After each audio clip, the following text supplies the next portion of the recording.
Hi, Dyslexic Genius here. What I'm going to talk about is an 1898 Edison Spring Motor and how do you tune it up and what it entails. It's kind of easy, just a little bit of work. First thing we're going to check is, 120 some years, these rubbers, these insulator rubbers here and here, and then we have four insulator rubbers in here. These get hard, so those need to be replaced. And then you want to go, does the in-gate lock? That's tight. You want to take these bearings out and clean them up and check this for wear.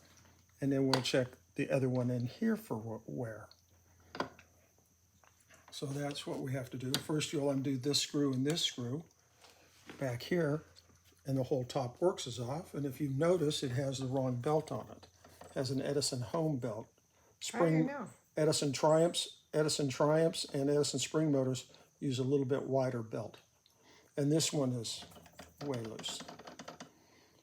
Also, on the speed control,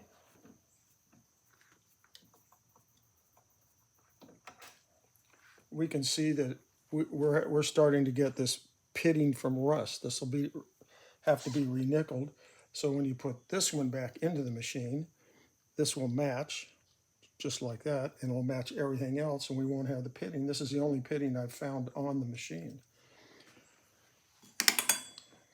I'll go back to the rubbers. These rubbers, I use silicone because it doesn't harden like rubber. It stays more pliable over a longer period of time.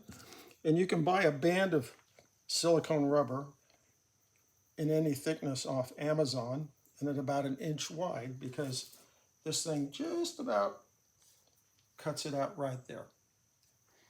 And now let's get started, and I'll come back after all this work has been done, because I've done other videos on cleaning and polishing, and I'll show you how the work has progressed. And that's my tip for the day.